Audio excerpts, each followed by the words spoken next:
On August 23, 1989, a 16-year-old black youth by the name of Yusef Hawkins was murdered by a mob of 30 whites, armed with bats and a gun, in Bensonhurst, a predominantly white neighborhood in Brooklyn.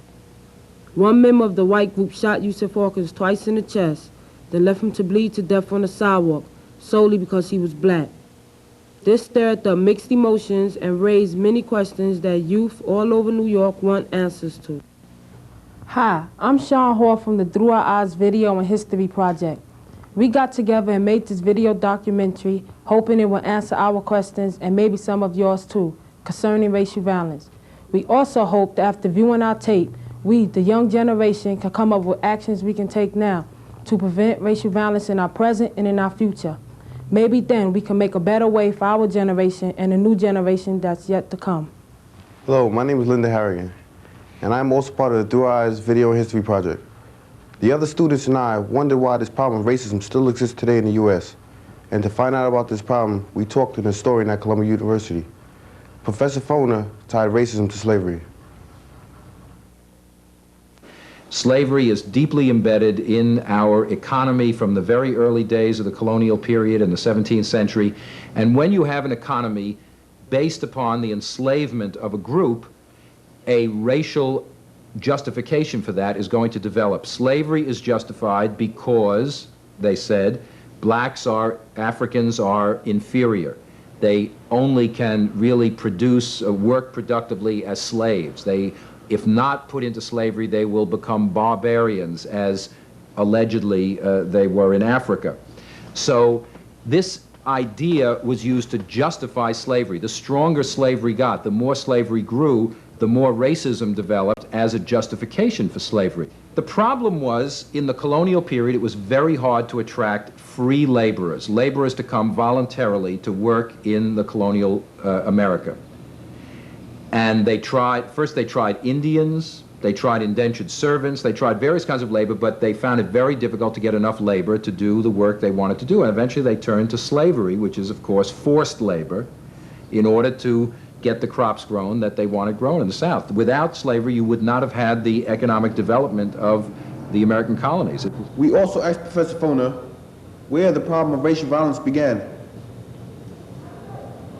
Africans were violently seized in their own home continent, violently transported across the Atlantic to the United States. The South was an armed camp in the 19th century. The militias, the whole white population was armed, so that slaves were well aware of the fact that if they tried any kind of resistance, they would meet a violent response.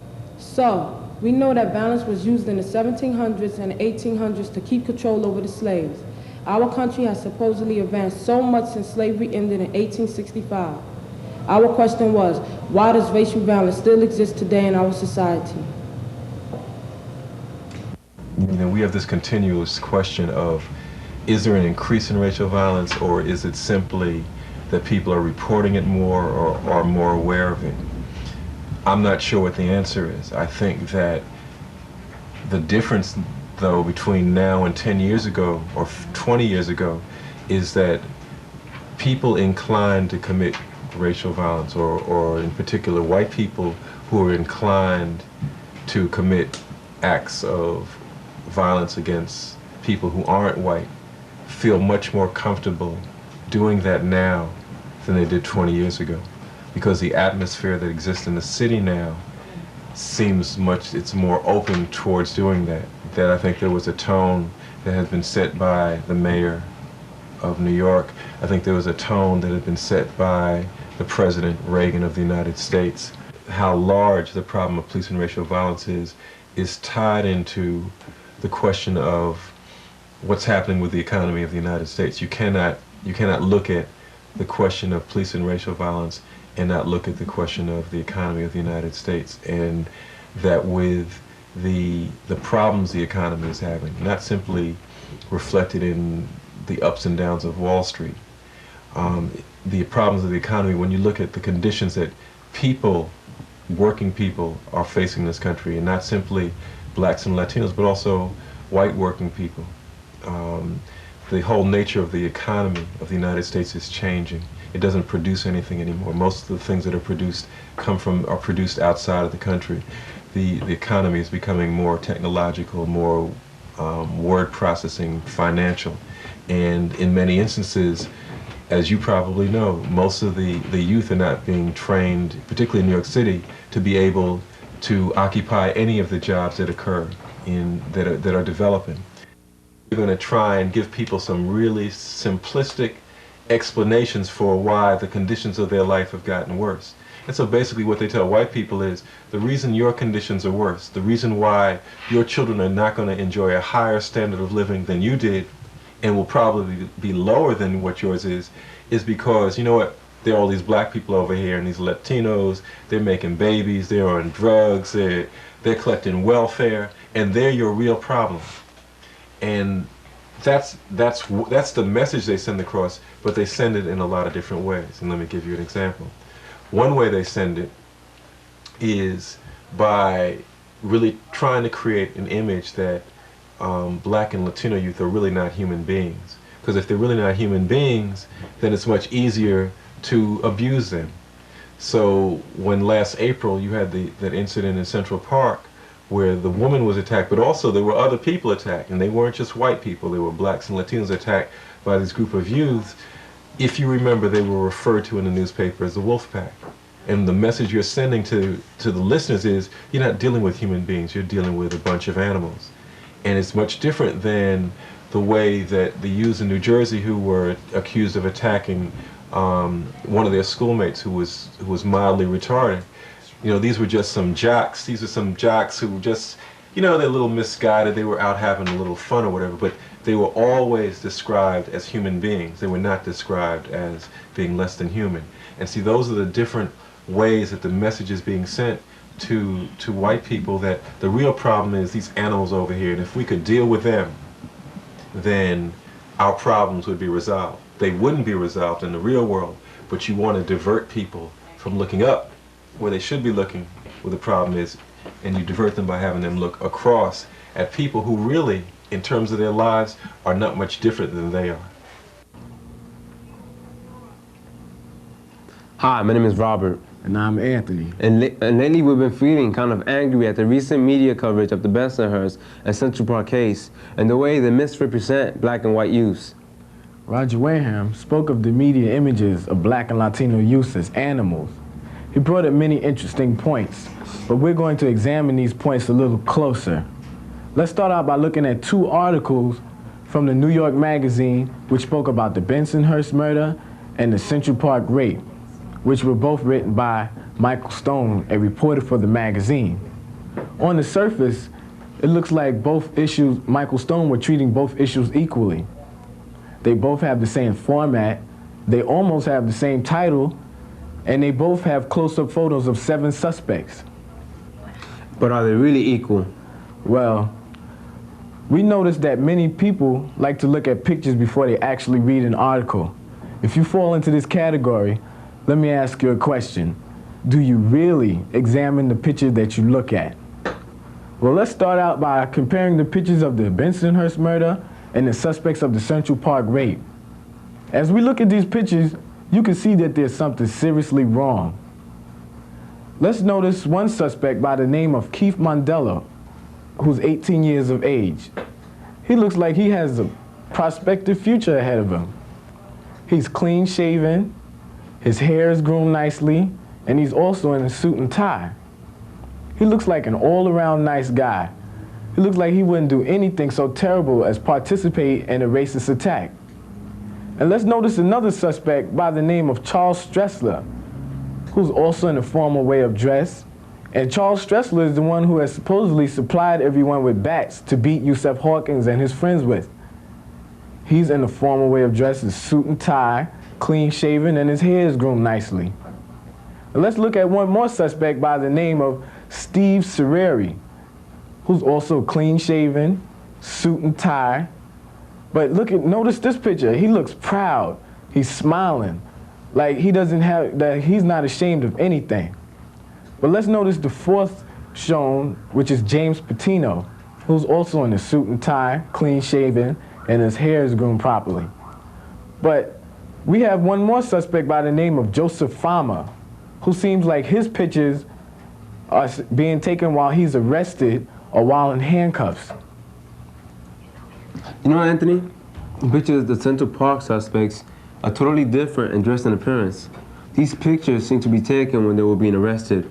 I wonder why Michael Stone, the reporter for this magazine, chose to use these pictures. What image is he trying to project of these black and white youth, black and Hispanic youth? Let's examine these pictures a little bit closer. They have their heads down. They're wearing t-shirts, hoods, and coats. Not one of these youths is wearing suit and tie. I don't understand. Why did Michael Stone chose these pictures instead of other pictures? Raymond Santana, one of the suspects, is pictured with his face not in the picture. It looks like he's guilty, without any question. What kind of picture is Michael Stone trying to paint of these kids? I thought people were supposed to be innocent to prove them guilty. The impact of these images is one of guilty, without any question. But the impact of the Bensonhurst youths going to court in suit and tie is one that people might assume their innocence. Do we look like animals? Well, in referring to the Central Park suspects, the word band is used once. The word pack is used 10 times. The word gang is used 2 times, and wilding is used 5 times. Mayor Ed Koch is even quoted as calling them monsters. Call us animals, I don't agree with them. They call us animals, I don't agree with them. They call us animals, I don't agree with them. They call us animals, I don't agree with them. They call us animals, I don't agree with them. They call us animals, I don't agree with them. They call us animals, I don't agree with them. I'll prove them wrong, but right is what you're proving them. Take heed before I leave to what I'm saying, or we'll all be on. But none of these animalistic words were used in the Bensonhurst article. Michael Stone used words such as whites, group of friends, mob, and Bensonhurst youths. He never mentioned the phrase wilding, never. But he did use the phrase hanging out. But do you notice that the words he used were more lightly phrased than the words used in the Central Park article? Yeah. Now, Michael Stone is referring to these youths as human beings. If you still haven't gotten the idea of powers of words, let's look at an article in Time magazine called Wilding in the Night. This article deals with the Central Park rape case and the problem of violence between young people. Look at this subheadline. A brutal gang rape triggers fears that the U.S. is breeding a generation of merciless children. Now, isn't breeding a word used to describe animals mating? It's not used to describe human beings. Well, let's look at the words used to describe these Central Park suspects. We have roam, a word usually used, to describe animals, It's like, don't you get a feeling of animalistic animals? We have pack, a word used to describe dogs or wolves, usually. And then we have, last but not least, wilding, a word used by some youths in New York City. Yeah, because Robert, I could tell you, hey, I'm going wilding tonight at this party. And I could mean, just going to have fun, go to bug out. Yeah, but when the media puts it in headlines with words like breeding, merciless, bloodthirsty, mob, roam, pack, and rampage, it changes the meaning. The meaning becomes one of committing acts of violence. Now, who are they talking about? Do they just mean the Central Park suspects are wilding, or do they mean a whole generation of blacks and Hispanics are wilding? The impression on people reading articles like this one is one that they see a whole majority of black and Hispanics as naturally violent. Well, the media is not making the suspects in the Bensonhurst article out to be naturally violent animals.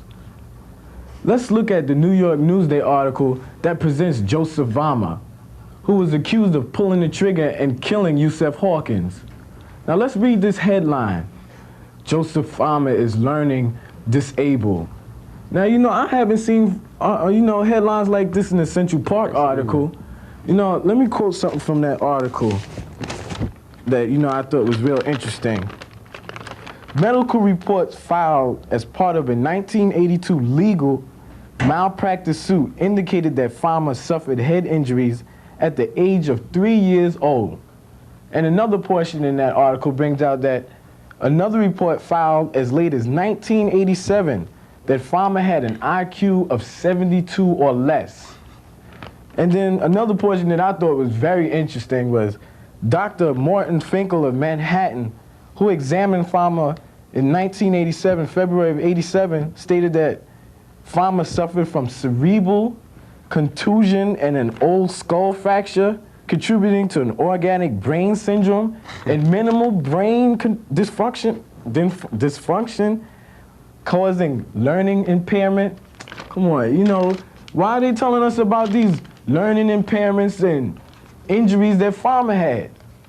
Are they trying to make it seem like he didn't have any control over himself? Or is it that the media is trying to make it seem that they're trying to take away from the real issue? And the real issue is that it was a racist attack. Nah, look, we've come to the conclusion that the media provokes racial violence by giving each group a specific title and way of being. The media makes white people feel that, hey, these black people, they're animal-like. And they see this as a reason for them to fear them and to use violence to protect themselves. This cycle of imagery and language has been going on for years. Yusef Hawkins was caught in that cycle. The media seems to be making the bond stronger. The stronger the bond gets, the harder it is for us all to fight racism. It's time for us to fight this vicious cycle. To learn what young people are thinking and doing about racism, we spoke to students from our school and around the city. We were glad to find that some youth feel strongly and are taking action to help put an end to the vicious cycle of racial violence. We hope that after hearing these young people, more youth will contribute to the fight against racism. Young people today, as well as older people, to be aware and not be ignorant of this, because if you're ignorant, you don't get nowhere. We don't want youth, black and Latin youth, to be blamed for the drug crisis. Come across the street for a rally against racism. This has been called by Students and Youth Against Racism and the Campaign for a People's Fight Back. They should better their education and not worry about the problem too much, but be aware that it's there. We mean that we will not tolerate any more funerals of sisters and brothers like Yusef Hawkins, and that we are demanding that the racist murderers, all of them, of Yusef Hawkins, be brought to justice. I hope that after young people see this videotape, they'll want to contribute to the fight against racism, and hopefully we can make a difference. Money for jobs, not jail. Money for jobs, not jail. Money for jobs, not jail. Money for housing, not jail. Money for housing, not jail. Money for housing, not try to fix it without violence. You know, together with peace. You understand? No violence. We don't need violence. The General Union of Palestinian Students. Please give a warm welcome.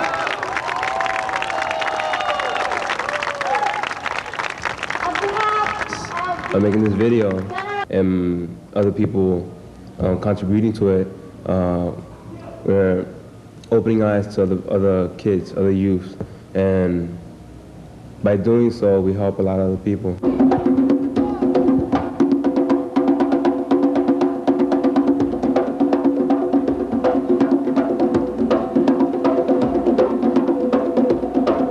Not only will it make youths aware that racism is going on, but also the adults, because if they see that the youths are aware, then they'll wake up and stop being so prejudiced themselves. in order to fight the power campaign. Fight the power. We should, stand together and fight and protest and do as much as we can and try to stop this thing of racism, because it doesn't make any sense.